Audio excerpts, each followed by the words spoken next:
The 28th of June, 1941, New York City, Lower Manhattan. The air is wet and heavy, trolley bells and truck brakes punch through the morning hum. In a small rented office, William G. Sebold sits very still, his left thumb resting on a blotter to stop the tremor. The door opens. Fritz Joubert Duquesne steps in with a fox-hunter's smile and an old limp that never quite leaves him. He has come to harvest secrets for the Abwehr. He does not know the room is wired, the wall clock is not really a clock, and the building is already ringed by men who have rehearsed this hour for months. Sebold speaks softly. He is the human seam in a double layer of fabric. On paper, he is a German agent, cover name Tramp. In reality, he is controlled by the FBI, coached on what to say, when to hesitate, when to push the bait across the desk. His heartbeat is steady because the bureau drilled him to breathe in eights. On the table is a folded sheet with a plain mechanical sketch. Duquesne opens his penknife with a practiced thumb, pries up a corner of the paper, and points to the silhouette of a ship. He talks about armor belts and range tables with that soothing lecture cadence he used to sell big lies in small rooms. The hidden camera in the clock blinks. The wire in the baseboard drinks his words whole. Outside, a mail cover team logs deliveries to drop points on the east side. Across the river, a shortwave operator, in a windowless room, trims a coil and rides the drift of a Hamburg frequency. Every few minutes, he marks the beat rate of the German keying hand and tags it with a timestamp. The Bureau has built a counterfeit radio for Sebold to use, a mirror to the Abwehr circuit. Messages go out and messages come in, but every route is already mapped on grease pencil boards that cover two walls at the New York field office. A direction-finding van idles near the curb, its loop antenna as discreet as a hat brim. The men inside listen for any leak of clandestine transmitters in the boroughs. The Army's G2 has sent a liaison. The Office of Naval Intelligence has port watchers tailing barges and tugboats at night. Quietly, lines have braided into a net. Duquesne leans back in his chair. He has been a hunter, a saboteur, an inventor of legends. He twirls a cigarette and leaves it unlit, performative restraint. He speaks of microdots hidden in letters to neutral addresses. He speaks of camera angles for factory roofs, of how to read the rail spurs that feed a plant. He believes tradecraft is a private jewel of clever men. But the American system he faces is not dueling. It is procedure. It is forms and teletypes and a chain of custody that does not break when a shift changes at 0200. It is the patient habit of filing and the institutional memory of clerks who never see their names in the papers. When Duquesne names a contact, an agent 2 floors down types it once, twice, then cards it in a drawer labeled by borough. When he pauses to recall an address, the ceiling mic catches the quiet fill words that betray which parts are memorized and which parts he is inventing. The meeting ends with nothing theatrical. No handcuffs. No shouted command. Duquesne leaves, and Sebold counts to 30 before he exhales. An hour later, an analyst aligns today's reel with last week's and notes that Duquesne repeats a phrasing about a Navy yard as if he is quoting instructions, not improvising. That phrase anchors a new inference line on the big board. By dusk, 2 more names are linked, and a third is flagged for quiet tail only. The case agents do not rush. They want the whole ring, not a headline that burns the rest. Weeks pass in a measured drumbeat. A stevedore with a camera is photographing. A machinist who boasts in a bar finds the same stranger at the next 2 bars, and suddenly he stops boasting. A map of ferry routes acquires pins that track with the times of coded radio traffic. A dead drop behind a lamppost in Queens yields a film can with nothing inside, and that emptiness tells more than a full can would have. Someone is spooked. Someone is testing the line. The agents tighten nothing visibly. They simply keep watching. They keep filing. The 2nd of January, 1942. Foley Square, New York City. The courtroom is stiff with wool coats and winter breath. The Duquesne spy ring meets its end, not in a dark alley, but beneath chandeliers and a seal. The sentences are read into the record.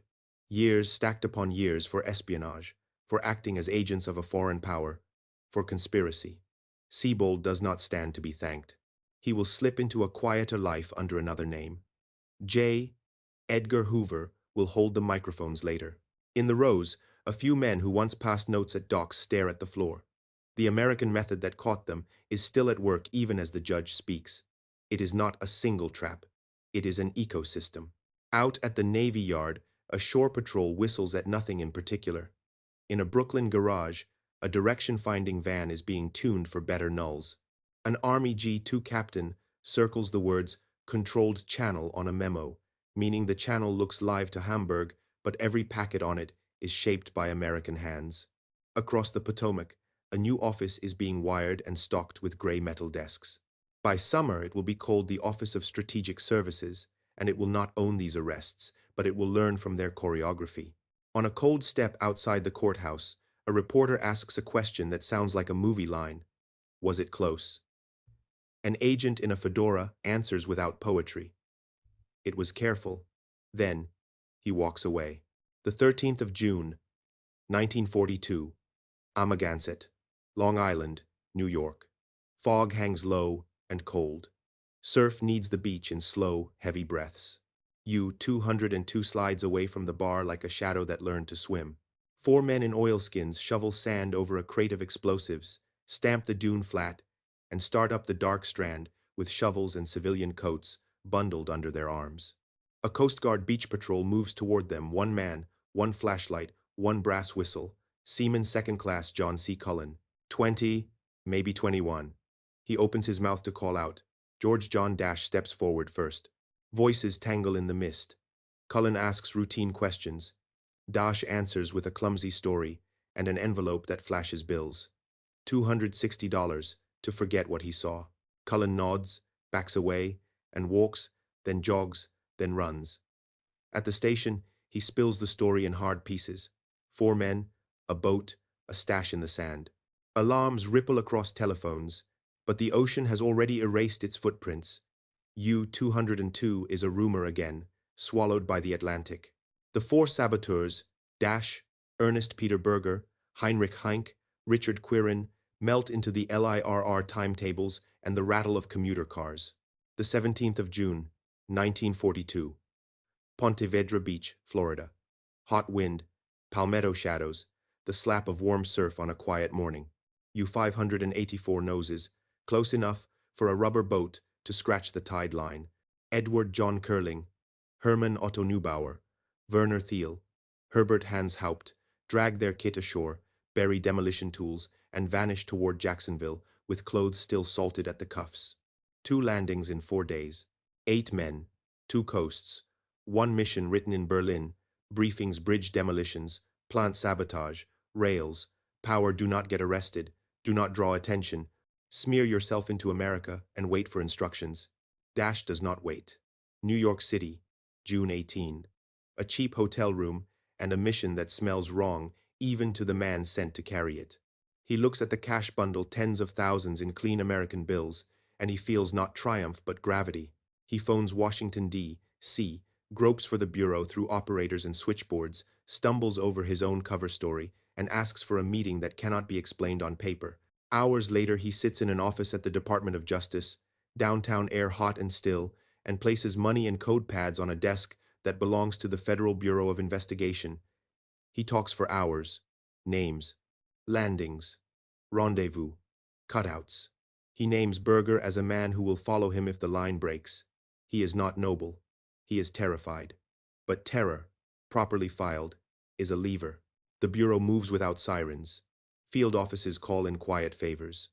New York squads wrap soft tails around Heinck and Quirin, then snap them shut when a signal comes down. Chicago agents trace Herbert Haupt through family addresses and apprentice shops, feed his steps back into the grid, close the circle after midnight. In a drab room, Berger flips pressure, plus Dash's insistence, plus the weight of an operation already mapped on a blackboard.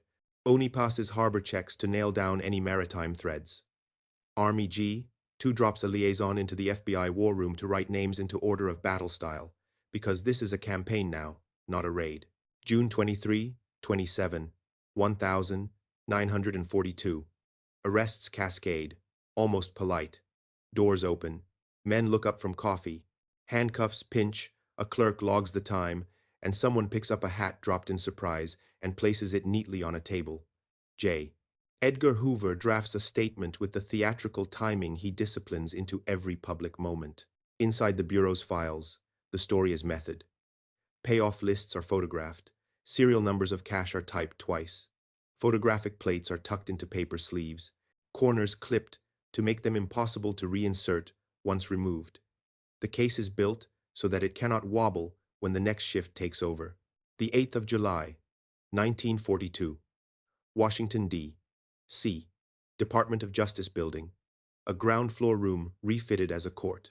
President Franklin D. Roosevelt has ordered a military commission. 7 Army officers sit as judges. Attorney General Francis Biddle frames the government's case. The Judge Advocate General, Major General Myron C. Kramer, ensures the commission's spine holds. Defense Counsel, Colonel Kenneth C. Royal, calm, precise challenges the forum itself. The defendants sit under harsh light, Curling impassive, Quirin tight-lipped, Heinck blinking at the pace, Haupt brittle with a young man's bravado, Neubauer and Thiel waiting for cues, Berger resigned, Dash focused, like a man who jumped early and is still measuring the fall. The testimony is not a spy novel. It is ticket stubs, trunk keys, beach sand analysis, a Coast Guard patrol log with a young man's signature, FBI, 302 seconds typed with the same unforgiving monospace. It is the envelope dash pushed across a desk and the code pads that match intercept habits already graphed by radio men months before. It is the long American habit of creating a record, then daring the accused to make the record contradict itself. When legal fire breaks out habeas corpus, Rights Forum the Blaze jumps up the marble steps to the Supreme Court. Ex parte Quirin is heard in emergency session. Chief Justice Harlan F. Stone leads a per curiam that affirms the Commission's jurisdiction over unlawful enemy belligerents, men who landed in civilian clothes to wage war in secret on American soil. The opinion's full text will follow in October, but the holding lands in July, clean, blunt, decisive. The 8th of August, 1942. District of Columbia Jail. Execution Chamber. Curling, Neubauer, Thiel, Quirin, Heinck, Haupt. 6 names read once in Berlin offices, as assets die in a narrow room under the hum of lights. Dash and Berger receive commutations from Roosevelt, 30 years for Dash, life for Berger, punishments heavy enough to weigh, light enough to mark cooperation. They will be released and deported after the war. Their own countrymen calling them traitors, the Bureau calling them cases closed. Somewhere along this chain, a quiet realization crosses the desk of an Abwehr officer reading reports from New York and Chicago. The report speaks of arrests following internal betrayal. The officer knows better. It was not merely betrayal, it was coverage. It was a nation that made paperwork into a weapon and a courtroom into a battlefield. And it is only 1,942. July 1942. 3rd Naval District, New York. Night hazes the harbor into a charcoal sketch of piers and derricks. A lieutenant, Ye, from the Office of Naval Intelligence, notes hull numbers by flashlight with the lens taped to a slit. He works from a port security desk that did not exist 18 months ago. Tugs breathe smoke. Liberty ships slide in heavy and empty, then go out low in the water with steel and flour and aviation fuel. Oni's harbor entrance control posts tick each move onto paper. The Coast Guard, folded under the Navy for the duration, walks the breakwaters, whistles tight to their teeth so sound does not carry. Every shift fills out forms. The forms make lines. The lines, joined, become a picture. Across the river, in a nameless brick building, the Federal Communications Commission Radio Intelligence Division runs the graveyard schedule. RID operators sit in a heat that never leaves. Headphones pressed flat, pencils tapping tick marks that become habits on graph paper. Speed, fist, drift. A clandestine set inside a city apartment screams in the ether if you know where to listen. A loop antenna nods and shakes its head until the null says yes. Trucks with swivel loops prowl Queens and Staten Island, stopping and starting like men who cannot decide where to eat. When a signal rises, the net triangulates. When the signal shifts, 3 operators lean forward in the same instant in 3 different rooms. They do not chase glamour, they chase decimals. Down on Church Street, the FBI New York field office runs its own machine in the steady clerk's tempo that spies always underestimate. Mail covers ride on top of the avalanche, postal inspectors pull envelopes, photograph corners, log return addresses, press the paper back into the stream. Not a warrantless fantasy, not drama, a documented, controlled practice inside a national censorship regime. The Office of Censorship in Washington, led by Byron Price, opened its doors after December 1941. Now cables and letters breathe through baffles, wartime secrets reduced to checklists, pinned by safety pins on corkboards. The routine is dull until it is not. One day, a letter to a neutral address reeks of code habits already taught by Pastorius. The envelope's fibers hold sand. Sand means shore. Shore means a map. Elsewhere, an Army Signal Corps captain passes through the Bureau's language like a foreign traveler who learned the words for bread and water. He is liaison from G2, there to pattern reports into an order of battle schema that staff can read at a glance. He does not own the case. He tightens it. He marks sources, grades reliability, dates each sighting like a contact report from a front line that happens to be a train platform at Pennsylvania Station. When a lead touches a naval yard, an ONI man quietly appears at the table. When a lead touches a factory near Dayton, another field office rides the schedule west without telling the newspapers it is coming. There are no heroes in this room. There are specialists. Berlin watches and tries again. The Abwehr files say it with euphemisms, operational difficulties, security lapses, internal betrayal.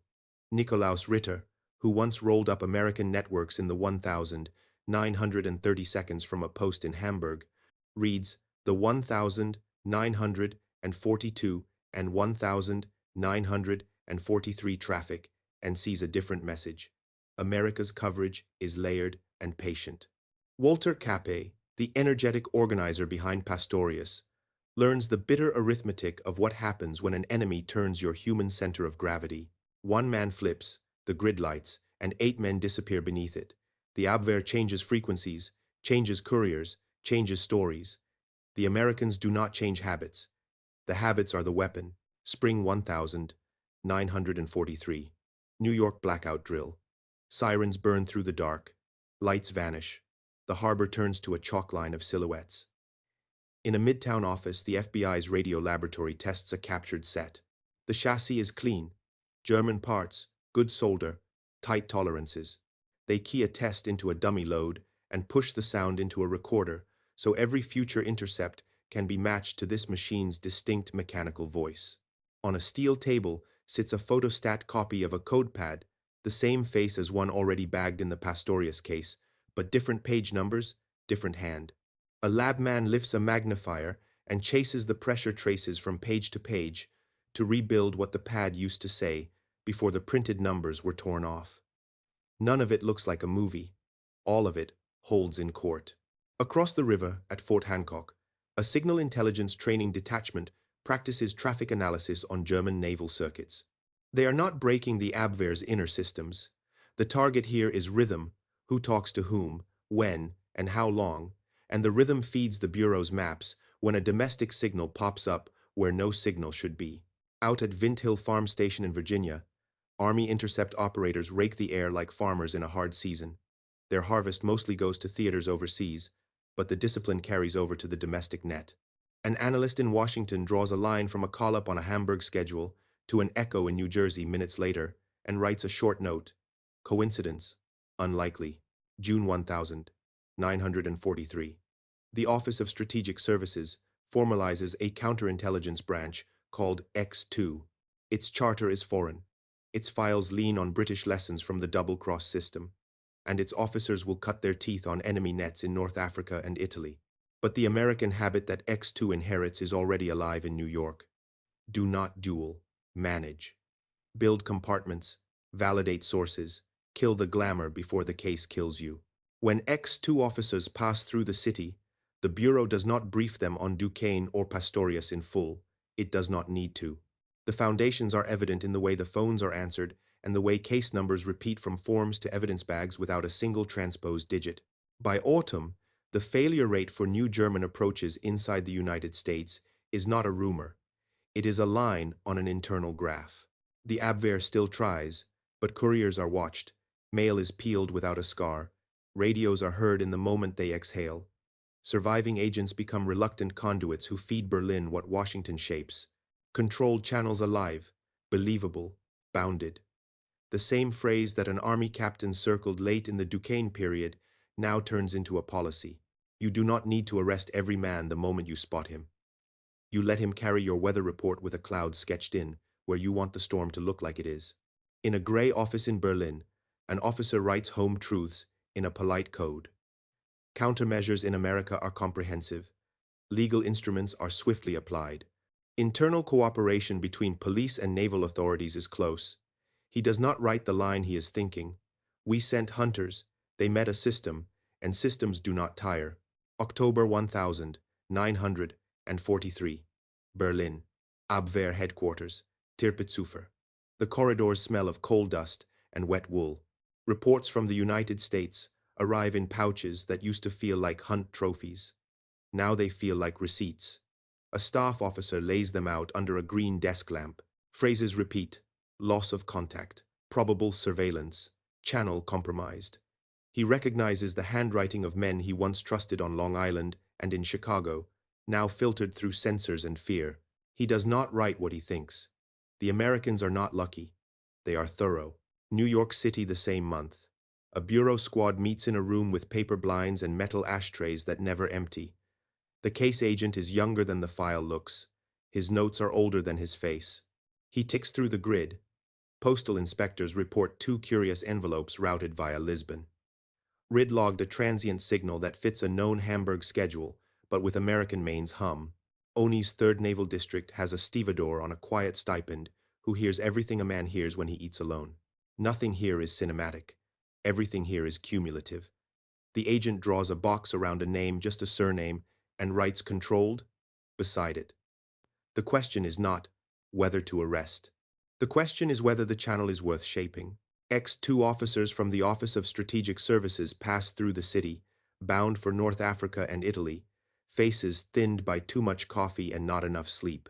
They sit with bureau men for an hour and talk technique validation, compartments, the British double-cross lessons that say a single managed liar, properly fenced, can do more damage to an enemy staff than a dozen clean arrests. The Americans listen, then show the visitors something British officers already believe. The United States can do bureaucracy as a weapon. File numbers repeat exactly from interception logs to evidence bags. A lab slip matches a 302 interview by the digits in its corner. It is not elegance. It is reliability. February 1944. Berlin again. Admiral Wilhelm Canaris moves like a man, stepping carefully on ice he knows by heart. The Abwehr's remit is shrinking under pressure from the Reich Main Security Office. Internal knives are out. Reports on America do not help. Pastorius, a disaster in 1942. Subsequent approaches, smothered by the enemy's legal and technical net. A note crosses the directorate. Further deployments to the United States require higher assurance of security. The phrasing hides a wound. What it means is this: our hunters are returning empty or not returning at all, and still they try. The 29th of November 1944. Hancock Point, Maine. The air is glass cold, the kind that cuts deep in the lungs. 1,230 ghosts in. A rubber boat scratches shore. 2 men spill out their future on the pebbles. Erich Gimpel, a seasoned radio man. William Curtis Colpaw, American-born, slick shoes, and a fresh suit, believing New York will be his camouflage. Operation Elster, a late gamble. They bury gear, shake off the sea, and ride south into a wartime United States that looks careless only from far away. New York City, early December. Gimpel studies hotels and safe habits. Colpaw studies windows. Money moves out of a bank box and across tables in bars where the music is too loud for the careful ear. The bureau is not yet on them, no miracle, no moment of omniscience, but the same net that broke Pastorius still stretches from mail rooms to switchboards to lobby clerks with good memories. Colpaw blinks first. The 26th of December, 1944. He walks into an FBI office and talks until the room feels warmer. Names, dates, the main landing, the Halifax backstory, the cache. He is not brave. He is readable. Within hours, quiet tales slide onto Gimpel. December 31. Agents close on him without spectacle. Another operation that looked tidy on Hamburg paper collapses under American procedure.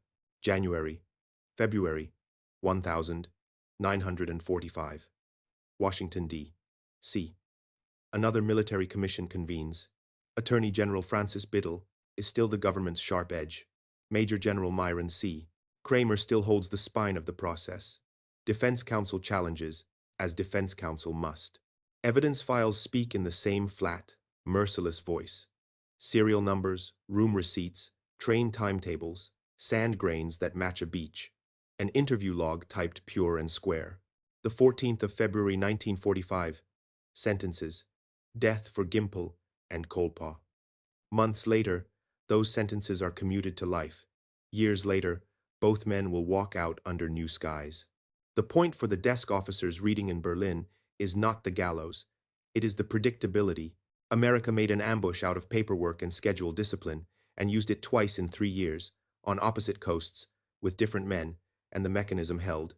In a quiet Berlin office in late winter 1945, bombers far off, a city learning the sound a frontline makes when it is streets away, an Abwehr officer drafts a summary. He writes that the United States exhibits coordinated police, naval, and judicial measures, and extensive technical capability in radio detection. He notes that informant networks appear deep. He avoids the word hopeless. He does not avoid its shape. The admission is in the adjectives: comprehensive, predictable, law-backed. And in New York, a clerk replaces a file folder's worn tab with a fresh one, copies the number over in block letters, and slides it back into the drawer. The case is not a story to him. It is a weight that sits where it should. Outside, a tugboat blows a horn in the East River, long and low, as if answering a question only the harbor asked. January 1944. Lower Manhattan. FBI Technical Laboratory Annex. Steam hisses in old pipes. Fluorescent tubes hum. On a scarred steel table lies a cheap American suitcase with a German sole. A compact transmitter-receiver kit, cleanly soldered, coils tight. The kind of field, said an Abwehr courier, would trust. A lab man in a white coat, hair clipped, tied 2 narrow keys, a test tone into a dummy load, then leans to a wax cylinder recorder because tape is scarce and the old machine never lies. He scratches a note. Faint gear whine at 600 cycles, slight key click, stable after 2 minutes warm-up. Months later, somewhere in the boroughs, an RID operator will hear that same mechanical voice breathe once into the night and know exactly whose lungs it came from. Across the river, Fort Hancock, New Jersey, signal troops lay butcher paper across a table and draw rectangles. Origin, destination, volume, time of day. Traffic analysis is dull until it breaks a secret open. The rectangles become a rhythm. Hamburg calls at 2100 GMT, replies elsewhere at 2131, bursts shorten on Wednesdays. You do not need to crack a cipher if the drumbeat of a net says when and where to watch. One lieutenant marks a spike the night of the 29th of November 1944, the Hancock Point landing, then watches the graph fall quiet, like an animal holding its breath. He writes the time in block digits, tears the sheet off the roll, and walks it to a courier bag without ceremony. March 1944. Brooklyn Navy Yard. Oni's port security office smells of oil and pencil shavings. A stevedore signs for a small stipend and a hot coffee. He talks about which cargoes get extra marine guards and which gang bosses look nervous when a certain barge ties up after midnight. His reports go into manila folders named straight, dates precise, no flair then across the desk of a 3rd Naval District officer who now recognizes that counterintelligence is not a duel with a brilliant enemy. It is a dragnet of ordinary men doing ordinary tasks without missing a shift. When a suspicious crate number shows up on 2 docks a week apart, a clerk notices before a lieutenant does. The lieutenant thanks the clerk. Then he writes the number on a chalkboard already crowded with chalkboards. April 1944. Washington, D.C. Department of Justice. Attorney General Francis Biddle reads a memorandum on military commissions and the still fresh precedent of ex parte quirin, the Supreme Court's July 31, 1942 per curiam, with the full opinion filed October 29. A career lawyer's eye moves faster than a novelist's pen. Commission jurisdiction? Affirmed. Unlawful belligerence in civilian dress? Within the forum. He initial marks a margin tiny F.B. in pencil. The point is not drama. The point is that the legal rails are straight, so the train will not jump when it hits a curve called headlines. Summer 1944. New York, Church Street. A special agent reads a new lead that smells like stale beer and vanity. A man bragged too hard in a bar on the west side. The agent does not kick a door. He opens a drawer. Informants, 1,944. He picks a name with a steady hand and a better memory. The informant will not wear a wire or play a hero. He will sit, listen, and come back with a time and a place and the color of a handkerchief. Meanwhile, an FCC RID truck with a loop antenna makes lazy squares around a neighborhood flagged last winter, logging nothing. Then a thin exhale, at 1.8 megahertzes, that vanishes almost before a pencil can scratch it. The crew marks the null, drives 2 blocks, marks another. Triangles are not glamour. Triangles are where handcuffs begin. September 1944. OSS X2, New York Station stopover. A British officer from the double-cross system, sand still in his boots from North Africa, leans over an American map. He talks about managing, not smashing, enemy assets, about feeding controlled truths and plausible errors back into German appetites. An American case agent listens and nods. The Bureau has been doing its own version by instinct, slow arrests, shaped channels, letting a compromised courier carry a message written in a federal building. Now the vocabulary hardens. Controlled channel. Validation. Compartment. A shared lesson settles. You do not outwit a hostile service once. You standardize the outwitting. November-December 1944. Operation Elster unfolds and then unravels Hancock Point to Midtown to a walk-in confession on December 26, when William Curtis Colapaugh chooses warm offices over cold loyalties. Erich Gimpel, the technician who trusted discipline, lasts 5 more days before quiet feet climb a boarding house stair on December 31. In the paperwork's wake, an internal bureau note is as plain as a brick. Prior coverage enabled rapid neutralization. That is the vocabulary of a system pleased with itself only when the verbs are unromantic. January-February 1945. The Second Wartime Military Commission in Washington. Major General Myron C. Kramer keeps the bones of the process straight. Defense counsel challenge jurisdiction as they must. The evidentiary voice stays mercilessly flat. Serials, receipts, sand grains from a Maine beach compared under a lens to a specimen scraped from a suitcase hinge. Sentences fall on February 14. Later commutations mark the government's calibration, not its doubt. The lesson radiates out through staff schools and into memos written by men who never see a courtroom.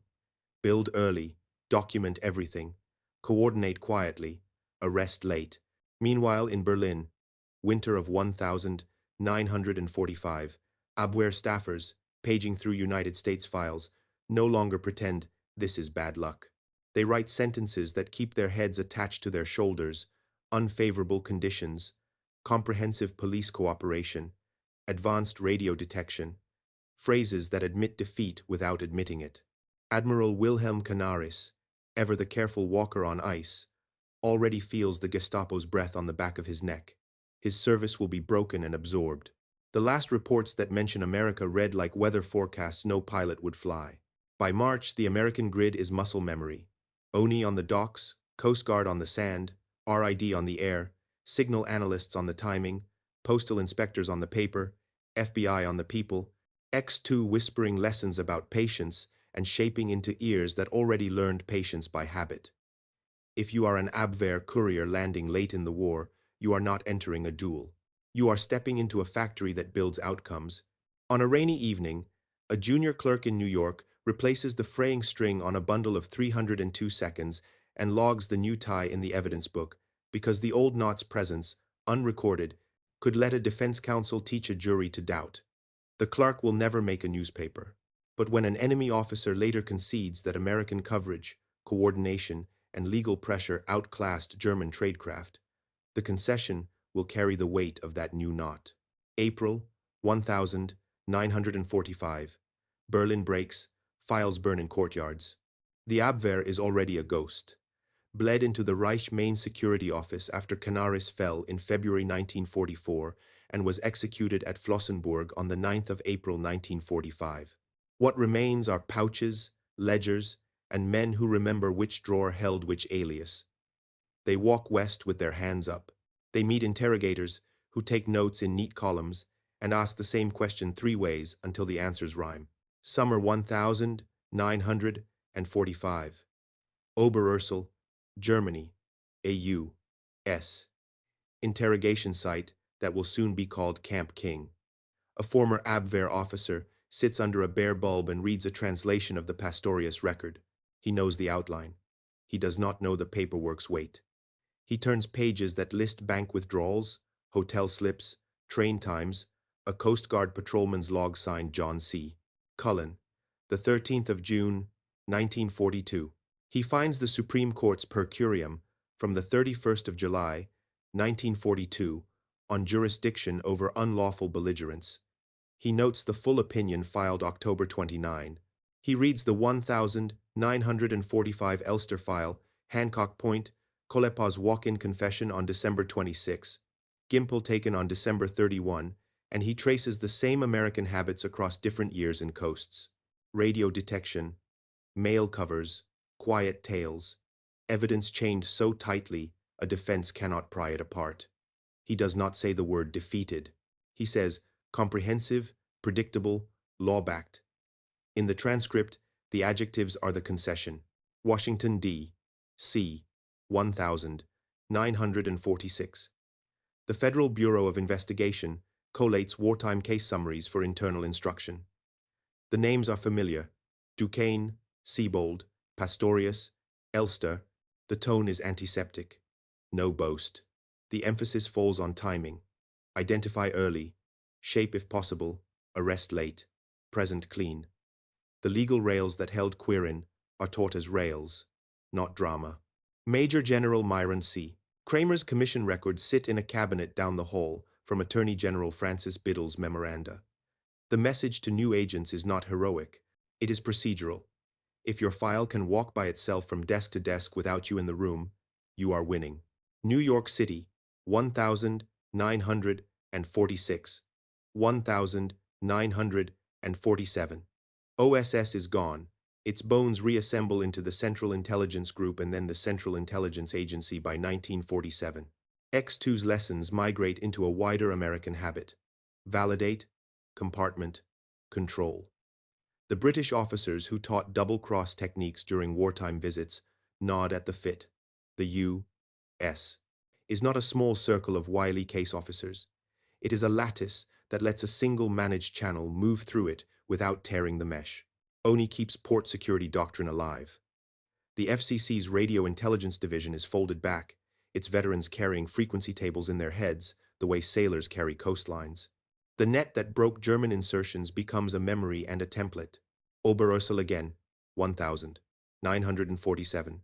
Nikolaus Ritter, once handler of U.S.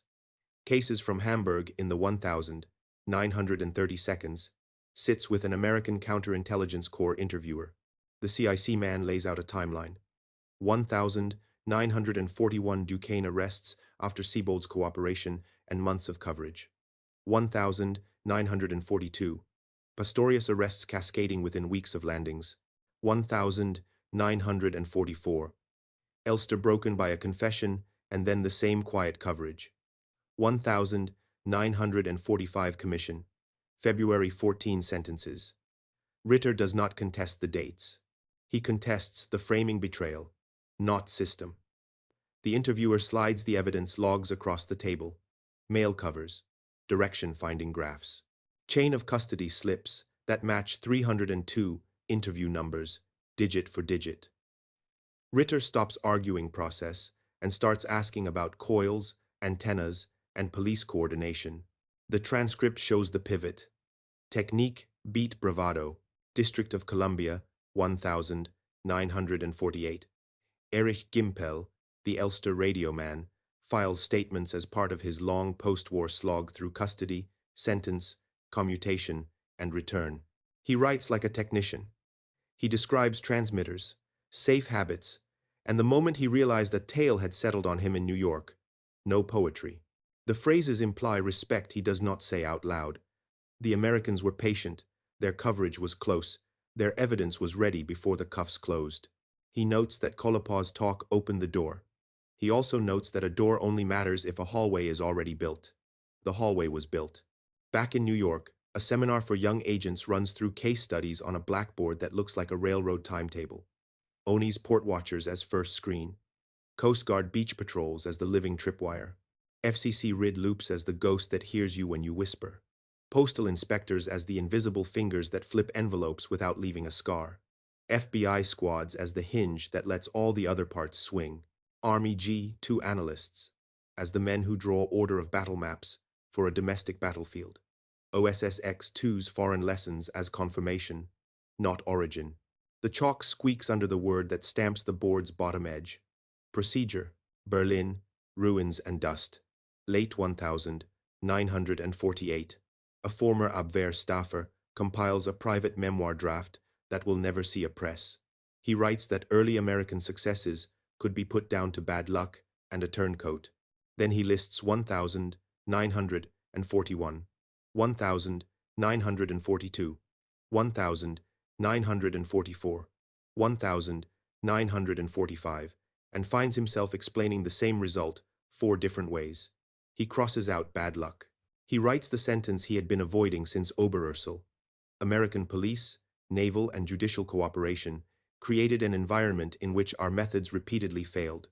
No flourish, no alibi, just a ledger line. In New York, a clerk closes a drawer on the Duquesne file after replacing a cracked folder. He writes the date in the evidence book. Across the room, a young agent tapes a new frequency chart to a wall and lines his pencils in a row. The war is over. The habit remains. If a hostile service pushes again, it will meet the same rhythm forms, logs, loops, chords played by different hands at the same tempo.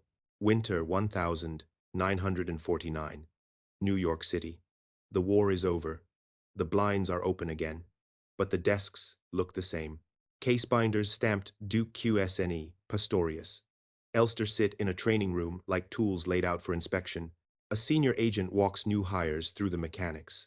How a mail cover note becomes a lead. How a radio fingerprint becomes a map. How a chain of custody line survives a defense objection because every digit matches on every page. He does not sell heroics. He sells repetition.